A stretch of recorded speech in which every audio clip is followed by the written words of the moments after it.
शेरविंश महर्षि। महर्षि, आप cabinet minister हैं अभी वर्तमान में, और आप उनके साथ के सहयोगी जो कुछ उत्तर प्रदेश मंत्रालय से हैं, कुछ जो कैबिनेट में बैठे हैं, और कुछ पुलिस विभाग के मंत्रालय। महर्षि, आपके श्रीमुख से कुछ आशीर्वचन महर्षि।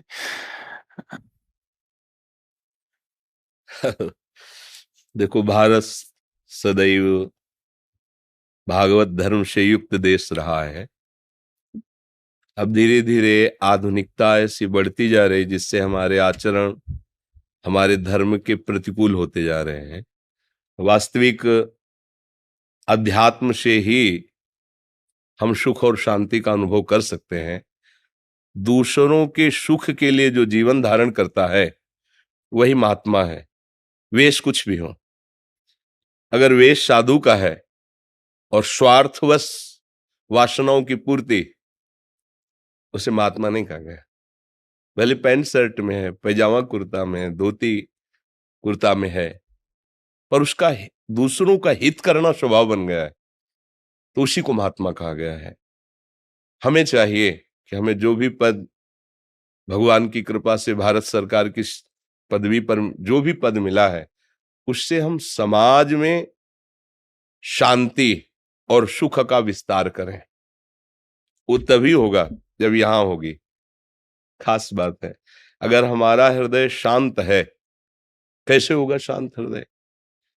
किसी पद को पाकर, किसी संपत्ति को पाकर, सम्मान प्राप्त करके मन शांत नहीं होता, भय और अशांति से युक्त होता है। कहीं पद छूट न जाए और कहीं विरोध भावना प्रकट हो जाए। इसका मतलब शांति का कुछ और स्वरूप है। तो भगवान श्री कृष्णचंद्र जो कह रहे हैं कि श्रद्धावान लभते ज्ञानम तत्परा संयतेन्द्रियः ज्ञानम लब्ध्वा पराम शांति मचिरेणाधिगच्छति। शांति का स्वरूप है, अगर ज्ञान प्राप्त हो जाए तो शांत हो जाएगा, उसकी वृत्तियां निर्मल हो जाएंगी। तो ये नहीं कि ज्ञान प्राप्त करने के लिए उसे साधु वेश धारण करना पड़ेगा। महाराज चक्रवर्ती सम्राट अम्बरीश जी परम ज्ञानी, परम भगवान के भक्त, तो सम्राट पद से तो फिर छोटा ही सब पद होता है।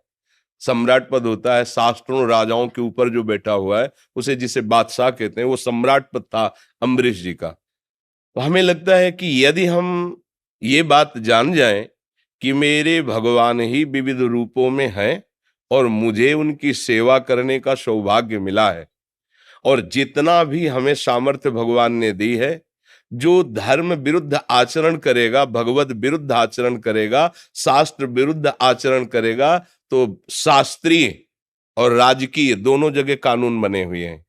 राजकीय विधान में भी कानून है और हमारे शास्त्रीय विधान में भी नरक आदि का प्राविधान है। तो इसलिए हमारी सामर्थ्य के अनुसार अधर्माचरण करने वाले, शास्त्र विरुद्ध आचरण करने वाले, भगवत विरुद्ध, धर्म विरुद्ध आचरण करने वाले को दंड मिलना, और शास्त्र और धर्म के अनुकूल चलने वाले को सहयोग मिलना, निर्बलों की सहायता करना, किसी भी प्रलोभन में आकर अपने धर्म का त्याग न करना। चाहे कोई कितना भी बड़ा पद या धन मिलने का प्रलोभन हो, हम अपने धर्म का त्याग न करें।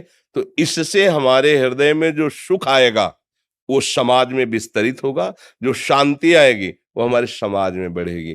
जैसे एक किसी कोने में बैठा हुआ कोई भी भगवत प्राप्त महात्मा सुख शांति से स्थित होकर जब संकल्प करता है, सर्वे भवन्तु सुखिनः सर्वे सन्तु निरामयः सर्वे भद्राणि पश्यन्तु मा कश्चित् दुख भाग भवेत्। तो जैसे दीपक है, उसका जितना प्रकाश है उतना अंधकार नष्ट होगा, ऐसे उस महात्मा का जितना प्रकाश है उतने जीवों का अंधकार नष्ट होगा। तो आपको भी जो पद मिला है, बहुत से नगर, गांव, लाखों लोग आपके अधीन हो सकते हैं। प्रेम, सुख और शांति। आज हम सही ना समझने के कारण कुछ लोग अपने पदों का दुरुपयोग करने लगते हैं। कितने दिन ये पद रहेगा, कितने दिन ये वैभव रहेगा, कितने दिन ये शरीर रहेगा, ये हम खुद अपने से प्रश्न करें। नहीं, एक नियत समय के लिए है।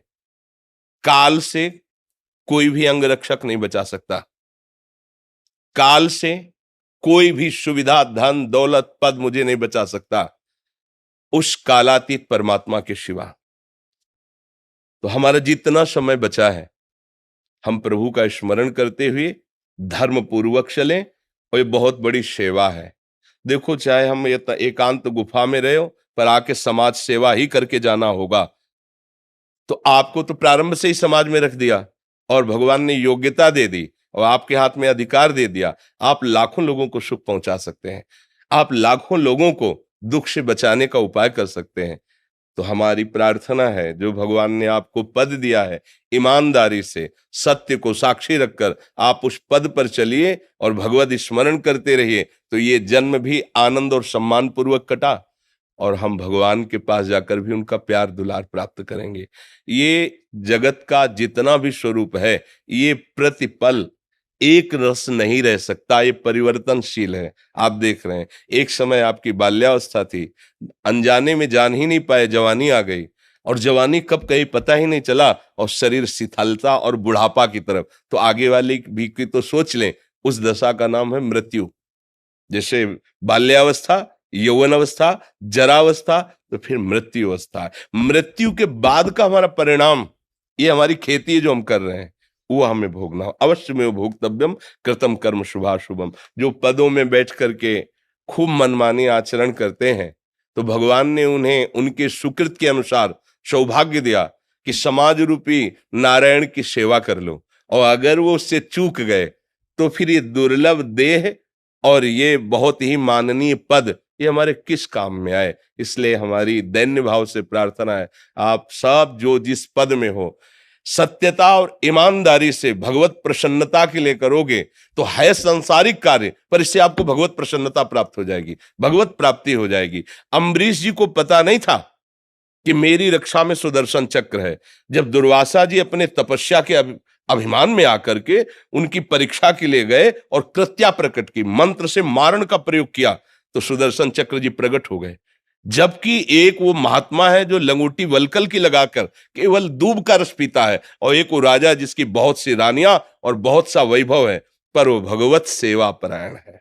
खास बात, अम्बरीश जी जगत को भगवान की सेवा मानकर राजपद पर बैठ, तो सुदर्शन चक्र उनकी रक्षा में है। काल भी उसे परास्त नहीं कर सकता जिस पर हरि का वरद हस्त है। मुझे चाहिए कि मेरा जीवन ये तो लाभमय हो ही, और मेरा मरण भी महोत्सव बन जाए। जैसे हमें अभी कहीं विदेश जाना हो और मुझे कोई ना परिचय हो और तुरंत मुझे देश से निकाला जाए, कैसा लगेगा? और अगर मुझे पास दे दिया गया है और वहां व्यवस्था कर दी गई, फिर देश से किया जाए तो कैसा लगेगा? दोनों बातों को देखो। ऐसे ही ये देश हमें कमाई के लिए मिला है क्या? सत्कर्म की कमाई करके, भजन की कमाई करके हम भगवत धाम पर अपना अधिकार प्राप्त करें, भगवान की नित्य सेवा में पहुंचे। आजकल जो बहुत मानसिकता बिगड़ रही है, बेविचार, मदिरापान, मांस खाना, इन किन प्रकार किसी भी हिंसा के द्वारा, अधर्माचरण के द्वारा सुख भोग करना और धन कमाना बहुत गलत है। परिणाम में इसका जो परिणाम आएगा वो आप संभाल नहीं सकते। कोई भी धर्म तुम्हारी रक्षा करेगा, भगवान नाम तुम्हें सुख प्रदान करेगा। और ये धर्म विहीन जो आचरण बढ़ रहे हैं, हमें लगता है आप जैसे पदाधिकारी जन अगर मिल करके इस पर थोड़ा सा प्रकाश डालें तो हमारे नवयुवक, यही हमारे भारत देश की आगे चलकर वो पीढ़ी है जो हमारे देश को सुव्यवस्थित सुरक्षित रखेंगे, चाहे वो सेना में कहीं भी हो। अगर हमारा स्वभाव ठीक हो गया, आचरण ठीक हो गए, तो सब ठीक हो जाएगा। इसलिए हमारी प्रार्थना है, नाम जप कीजिए और सबको भगवत सेवा की भावना से सुख दीजिए। आपको जो पद मिला है वो जीवन सार्थक हो जाएगा।